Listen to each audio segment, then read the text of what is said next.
Doctor González, hoy día vamos a hablar de la criopreservación de óvulos, pero partamos definiendo la función del óvulo y la importancia que tiene. El óvulo es una célula, así como el espermatozoide también, muy particular, ¿ya? Porque la mayoría de las células tienen 46 cromosomas y esta es una célula que tiene la mitad de los cromosomas. Pasa por ¿Ya? una doble división meiótica, que es lo que ¿Ya? aprendimos todos en el colegio, Sí. ¿cierto? En biología. Entonces, esta célula, en un momento se juntan los cromosomas en la mitad y se divide una vez y después otra vez se juntan los cromosomas en la mitad y se dividen nuevamente y ahí tenemos finalmente el óvulo, una célula con la mitad de los cromosomas y la otra va a ser el espermatozoide que aporta la otra mitad de los cromosomas para hacer después un ser humano con todos sus cromosomas. Esa doble división meiótica es compleja porque ¿Ya? esta unión de los cromosomas en la mitad es muy susceptible de errores, ¿ya? Muchas veces cuando viene hay unos hilitos que se unen a estos cromosomas que se llaman el uso meiótico y cuando viene la división celular vienen la mitad de los cromosomas para un lado y la mitad para el otro y en eso se puede quedar pegado un cromosoma a un lado o a un otro, entonces quedan células imperfectas. Y por eso es que muchas veces el óvulo que ovula la mujer no es un óvulo perfecto con sus 23 cromosomas y eso hace que esa célula sea inviable, pero se puede fecundar, puede generar un embrión, puede generar un embarazo y ese embarazo va a terminar en un aborto o un embrión que no se va a implantar porque es defectuoso. Entonces, por eso es que también la reproducción humana no es tan efectiva. ¿Ya? ¿Ya? La posibilidad de embarazo mensual del ser humano es como un 20% al mes solamente. Claro, es baja. Y recién después de un año tenemos que un 85-90% de las parejas se han embarazado y el otro 10-15% que no se han embarazado son los que catalogamos como parejas infértiles, ¿ya? Y ese Entonces, óvulo, y ese óvulo con problemas, ¿eso es genético? ¿Es de nacimiento? ¿Evoluciona? no, tiene mucho que ver con esto, como te digo, con que el proceso de doble división celular es complejo y muchas veces imperfecto. En el hombre no se nota tanto porque el hombre tiene millones de espermatozoides. Claro. Entonces, de esos millones, algunos son normales y vienen bien y esos son los que fecundan y todos los otros que son anormales no llegan a fecundar en general.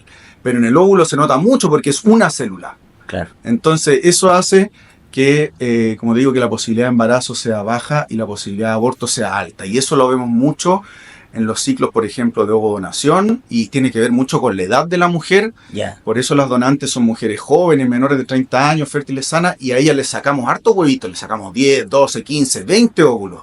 Y ya sabemos que igual como la mitad aproximadamente de esos óvulos vienen con defectos cromosómicos y van a ser células que son inviables o que terminan con embriones inviables que no son capaces de sobrevivir o de llegar a término a un ser humano, a un recién nacido sano. ¿Cómo es la criopreservación? ¿Nos puede contar cómo se realiza ese proceso? La criopreservación es algo también súper avanzado y que nos permite a las mujeres en general ser madres a mayor edad. Ya. ¿Ya? ¿Por qué? Porque muchas mujeres están postergando la maternidad por asuntos de estudios, trabajo, Claro. no encuentran pareja, la razón que sea. Y entonces ya después, como te decía, con la edad, después de los 35, 37 años, el óvulo o la reserva ovárica, que es la cantidad y calidad de los huevitos u óvulos de la mujer, va disminuyendo. Ya. Y eso hace que cada vez tengamos un porcentaje más alto de óvulos defectuosos y también una tasa más baja de embarazo y cada vez mayores posibilidades de aborto en la medida que va avanzando la edad de la mujer. Y eso después de los 35, 37 años es mucho más acelerado y eso hace también que ya después de los 40 años las posibilidades de embarazo llegan a menos de un 5% al mes. Mira. Entonces existe como una infertilidad que es natural que así sea en la mujer. Porque después de los 40 años la mujer ya es normal que llegue la menopausia. Claro. Y eso pasa porque ya se acaban los óvulos, se acaban los huevitos, la mujer deja de ovular y por eso deja de menstruar. El proceso de la vida. Normal. A algunos les llega a los 40 y a otros a los 50, pero siempre lo consideramos eso normal. Entonces, como recomendación a las mujeres que quieren tener hijos a mayor edad, una mujer dice, yo quiero ser Sí. mamá a los 45. Entonces viene la criopreservación. Y hay que hacer la qué edad más o menos. Exacto. El ideal es que la mujer congele antes de los 35 años. Perfecto. siempre es recomendable que la mujer evalúe con su ginecólogo o con un especialista en reproducción. Ojalá evalúe su reserva ovárica, porque como te digo, si una mujer le va a llegar a la menopausia por naturaleza a los 40 años, a esa mujer a lo mejor le conviene congelar antes, a los 30, porque a sus 35 a lo mejor su reserva ovárica no va a ser tan buena, y si congelamos a los 35, esos huevitos que guardemos no van a dar tan buena ¿Pero cómo vas a posibilidad saber eso a los 20 años? con los exámenes de reserva ovárica. ¿Pero cómo lo vas a saber que a los 20 años, cómo vas a saber que a los 35 va a tener menos capacidad?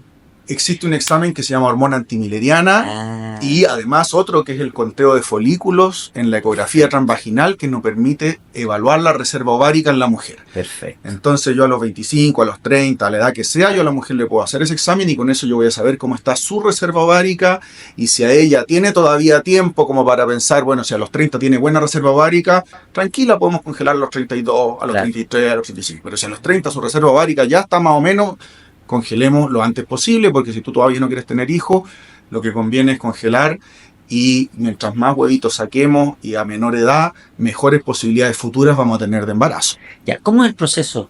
¿Qué hacen? El proceso son 2 semanas de tratamiento con inyecciones de gonadotrofina, que son las hormonas, la gonadotrofina son las hormonas que producimos en nuestra glándula hipófisis, tanto el hombre como la mujer.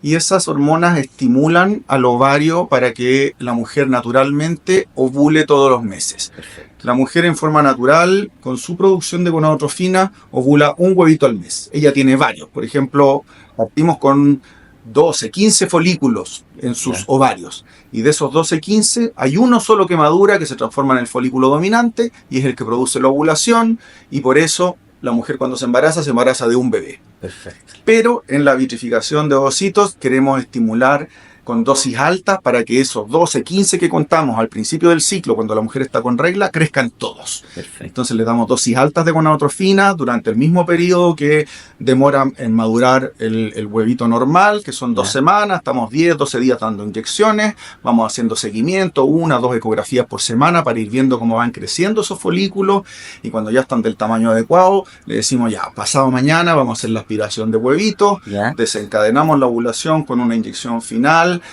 y a las 36 horas después de esa inyección, los huevitos van a estar saliendo del folículo. Entonces en ese momento entra pabellón, con sedación, dormida, y a través de la vagina con el ecógrafo yo miro cada folículo y con la aguja lo voy pinchando y voy sacando el huevito, el óvulo microscópico que está dentro de cada folículo. Y ese óvulo pasa en ese líquido al laboratorio, el biólogo lo mira en el microscopio y cada huevito lo va guardando y así, por ejemplo, le congelamos 10, 12, 15 huevitos a la mujer en ese momento. ¿Y dónde están guardados para que se mantengan? Quedan sus huevitos congelados en tanques de nitrógeno líquido. Perfecto. Y mientras estén congelados duran una eternidad, hasta que la paciente los quiera usar. En general damos un plazo hasta los 50 años de edad, porque ya después de los 50 años no hacemos tratamientos porque los riesgos asociados al embarazo ya son muy altos. Y todas las mujeres lo ocupan, me imagino. O pueden quedar ahí en un banco. Ahí, o sea, claro, la mujer congela huevitos para sí misma. Claro. ¿Ya? Entonces congela a los 30, 35 y después ya cuando ya los quiere usar y se quiere embarazar, por ejemplo, llegan los 38, 40 años y en ese momento esa mujer tendrá que decidir sola o con su pareja si a lo mejor quiere embarazarse en forma natural, si todavía su reserva ovárica no es tan mala, a lo mejor se puede embarazar en forma natural y deja sus huevitos guardados, o decir, no, voy a ocupar mis huevitos, los vamos a fecundar, ahí se descongelan, se fecundan cada uno con un espermatozoide, los dejamos crecer 5 a 7 días, los embriocitos, al embriocito le hacemos el diagnóstico genético y eso nos permite saber cuáles embriones tienen cromosomas normales, cuáles no, y ahí vamos a saber también con los embriones con cromosomas normales que tenemos una buena posibilidad de embarazo, 70-80%, y ese embrión... ¿Ese es el porcentaje de éxito? 70-80%. Con embriones con cromosomas normales. ¿Ya? Podría pasar, sobre todo si una mujer congela tarde, a los 38, 40 años, y le congelamos poquito, 5, 6 huevitos, que salgan todos anormales. Y si salen todos anormales, obviamente vamos a tener 0%, porque esos son embriones inviables, no los vamos a poder transferir. Pero una vez que cuando tenemos embriones con cromosomas normales, tenemos esa posibilidad de embarazo con una baja posibilidad de aborto de menos de un 10%. Qué interesante, es bien especial cómo se aprende, además. Qué bueno que puedan estar escuchando muchas mujeres, además, y jóvenes. Sí, es algo que hay que educar mucho porque existe una creencia, nosotros lo vemos mucho, en la mujer de que no, mi amiga tuvo hija a los 40, otra conozco otra que tuvo a los Claro. 45, y muchas tienden a relajarse o a no pensar si es que quieren ser mamás o no, y después llegan en forma tardía cuando ya las posibilidades son mucho más bajas. Entonces, es algo que hay que educar, concientizar, y que ojalá todas las mujeres sepan que su reserva ovárica es limitada, que la capacidad fértil es limitada, que su edad biológica va avanzando y que después de los 35, 37 años inevitablemente las chances de embarazo van bajando, las posibilidades de aborto van aumentando, y si una mujer quiere ser mamá y no ha sido todavía a esa edad, ojalá congele huevitos antes. Muchas gracias, doctor González, especialista en fertilidad. Gracias.